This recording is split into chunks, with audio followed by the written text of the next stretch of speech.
स्वागत है एक बार फिर से। और हम लोग चर्चा करें बजट अड्डा में कि क्या उम्मीद रखनी चाहिए एक आम आदमी को इस बजट से।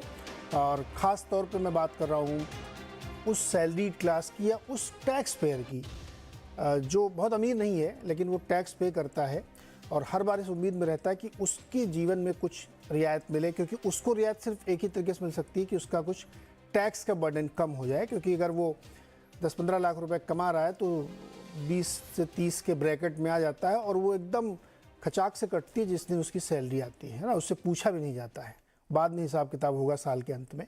तो मैं उसके पक्ष से ये बात इसलिए उठा रहा हूँ बार बार, क्योंकि चाहे वो सरकार हो जो भी हो, उनके पास एक ही टूल है कि उसी को निचोड़ते रहो, क्योंकि वो सबसे ईजी कैच है ना। जैसे सरकार को जब टैक्स वसूलना होता है तो सबसे पहले वो डीजल पेट्रोल पर लगा दी, क्योंकि बहुत क्लीन है। हर लीटर बिका 3 रुपये साइड में, हर लीटर बिका 10 रुपये साइड में। तो वो इजी कैच आपके लिए एक सैलरी क्लास बनता है और उसको कोई रियायत नहीं मिलती है। और फिर दुनिया भर के पेच बताए जाते हैं कि इसको कैसे ले, इसको कैसे पकड़ें, क्या तरीका अपनाएं, वो सब पेचीदगियाँ मुझे नहीं मालूम है। स्क्रीन पे लाइए सुनील सर को, सुमय सर को और सारे हमारे मेहमानों को कि जो मैं चर्चा करना चाह रहा हूँ कि जो मैंने ब्रेक से पहले कहा था कि वो लोग कौन है जो टैक्स नहीं दे रहे हैं, जो दिन के 3-4 हज़ार रुपये कमा लेते हैं, साल के 10-12 लाख रुपए कमाते और एक चवन्नी टैक्स नहीं देते हैं। तो मैं तो बेसिक उसी क्वेश्चन में फिर आ गया ना सर कि जो सैलरी पेड है उसका तो आपने टीडीएस काट लिया, नहीं दिया तो धमकी दे दिया कि आपको और ज़्यादा काट लूंगा, पेनल्टी लगा दूंगा। तो मेरा सवाल उस तरफ, आप इस पर बहुत बड़ी ज्ञान की चर्चा मुझे नहीं चाहिए।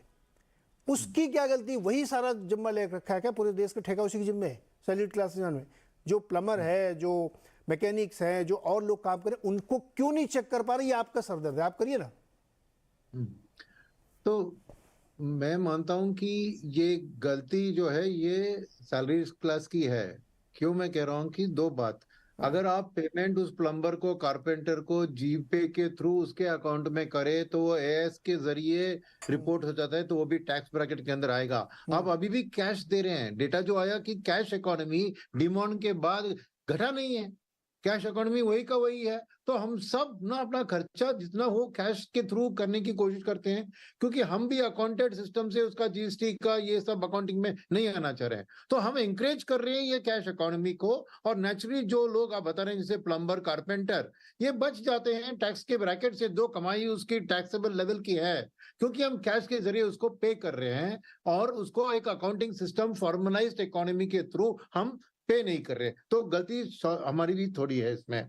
सेकेंड बात, एक आप कह रहे हैं कि टैक्स पेयर को ज्यादा टैक्स कट रहे, तो ओवरऑल जो तो मिडिल क्लास है उनकी इनकम्स आपने कहा कि बड़ी नहीं है, पर कैपिटल इनकम बड़ी नहीं है। मैं थोड़ा अलग सी बात कहूंगा आपसे कि कोविड के बाद की सिचुएशन देखिए, आईटी सेक्टर देखिए, फाइनेंशियल सर्विस देखिए, फार्मा सेक्टर, सबके यहाँ सैलरीज बढ़ गए हैं। इसलिए 6 महीने में पर्सनल इनकम टैक्स का कलेक्शन 26% बढ़ गया, कंपेयर टू 13% उन्होंने बजट एस्टिमेट में प्रोजेक्ट किया था।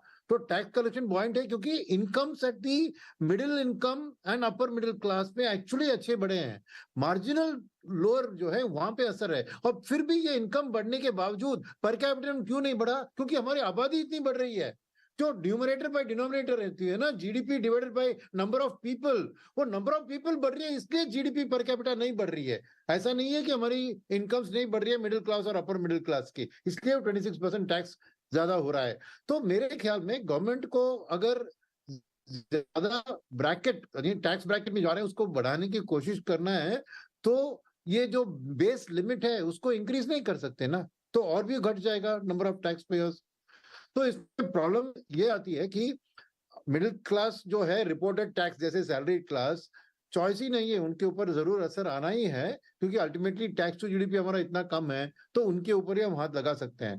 जीएसटी मगर ये एक टैक्स है जो गरीब से गरीब भी पे करते हैं, जैसे आपने बताया 36% of the people lower income से जीएसटी पे कर रहे हैं। तो मेरे ख्याल में एक वोटर, अगेन मैं बात वही पे आता हूँ, गवर्नमेंट क्यों सैलरी टैक्स पे पर इतना टैक्स लगा रही है? क्योंकि हम जाके वोट नहीं करते हैं। We don't matter to the government in power in terms of the उनके भी नेक्स्ट क्या कर ले। इलेक्शन। सुनील सर, मान लीजिए 1.5 करोड़ लोग वोट कर ही लेते तो क्या फर्क पड़ जाएगा? कर लो आप। वही गिनती हमारी इतनी कम है ना, तो we can't make a difference at the turn style. उन 1.5 करोड़ के वोट करने से भी कोई फर्क नहीं पड़ेगा, तो बेचारे करे ना करे उससे कोई। लेकिन ये मैं देखिए बहुत अनकन्वेंशनल बात मैं कर रहा हूँ, जो हो सकता है कुछ लोग ये कहें कि यार ये इनको बेसिक इकोनॉमिक्स नहीं आती। मुझे बेसिक जस्टिस समझ में आता है कि भाई हाँ। साहब वो 1.5 करोड़ हो, 90 लाख हो, 50 लाख हो, ये कोई तरीका नहीं हो सकता ना कि आप उन्हीं को चूसते रहेंगे क्योंकि आपकी पॉपुलेशन बढ़ रही है इसलिए पर कैपिटा इनकम गिरेगी, इसलिए फिर वही घूम फिर के 1.5 करोड़ को ही निचोड़ना है। ये कौन सा तरीका है?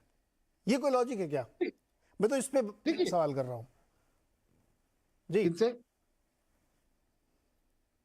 किनसे बात कर रहे हैं आप? हाँ सुनील जी बोलिए, आप कुछ बीच में बोलना चाह रहे थे। हाँ, नहीं मैं वही कह रहा था कि क्योंकि लोग हमारे नेचुरली टैक्स अवॉइडर्स है। कोई भी last thing in his mind, कैसे मैं टैक्स को बचाऊं, इसके लिए दुकान में जाते हैं, बोलते हैं कि कैश बेसिस पे अभी भी पेमेंट ले, मैं आपको मेरे को 2% डिस्काउंट देंगे कि आप कैश के थ्रू। तो we are not a tax compliant mentality as a nation. That's why जो लोग टैक्स ब्रैकेट के अंदर इजीली अकाउंटिंग सिस्टम के थ्रू पता लगता है, उनके ऊपर ही असर आ रहा है। ये एक natural defect of our system and our thought process है, इसको ऐसे हटा नहीं सकते।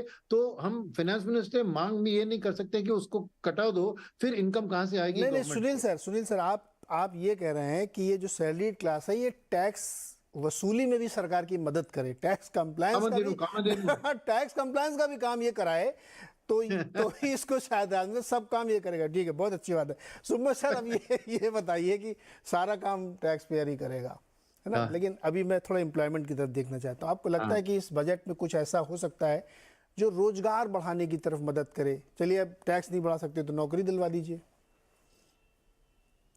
रोजगार बढ़ाने की बातें जो है वो बहुत जरूरी है और बहुत यूजफुल है। हम्म, और इसमें एक चीज जिसका हमने स्टडी किया है कि स्टेट लेवल में हम पिछले साल कंटिन्यूसली बात कर रहे हैं कि कैपिटल एक्सपेंशन हो रहा है, कैपिटल बजट बढ़ रहा है, कैपेक्स में सरकार पैसा खर्च कर रहे हैं। लेकिन अगर आप राज्य के स्तर पे अगर आप देखें तो जितना पैसा स्टेट्स को दिया गया है उसका इवन हाफ अभी तक खर्च नहीं हुआ है कैपिटल बजट में।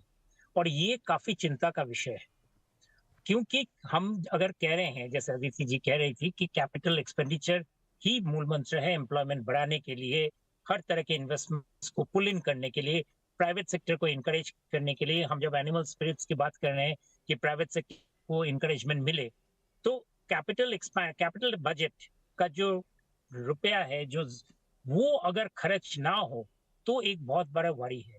और ये मैं सोचता हूँ, मतलब मेरे हिसाब से ये एक बहुत बड़ा स्टॉक टेकिंग का अवसर है कि राज्य सरकार क्यों कैपिटल एक्सपेंडिचर बढ़ा नहीं पाए हैं। और ये बहुत ही बड़ा मुश्किल सवाल है, इसलिए क्योंकि राज्य को कंजम्पशन एक्सपेंडिचर, किसी चीज में पैसा देना, वेलफेयर स्कीम, फ्रीबीज वगैरह, ये सब चीजें बहुत आता है। लेकिन बहुत सालों से कैपिटल एक्सपेंडिचर के लिए चूंकि उनके पास बजट नहीं जाता था, उस पर कैसे एक्सपेंडिचर किया जाए, इस पर उनका अगेन इंस्टीट्यूशनल कैपेसिटी काफी हद तक खराब हो चुका है। और खराब हुआ है खासकर कहाँ पे? नॉर्थ इंडिया में, बिहार, झारखंड, बंगाल, मध्य प्रदेश, उड़ीसा, उत्तर प्रदेश, इन सारे स्टेट्स में जहाँ पे एक्सपेंडिचर करना बहुत जरूरी है। सदर्न इंडियन स्टेट्स में एक्सपेंडिचर का लेवल काफी हाई और उसका फर्क, उसका असर भी आप देखते हैं। लेकिन नॉर्थ इंडियन स्टेट्स, और जिनका मैं जिक्र कर रहा हूँ, पंजाब में, इन सारे स्टेट्स में कैपिटल एक्सपेंडिचर बिल्कुल ही नहीं हुआ है। यानी कि आप पैसा दिए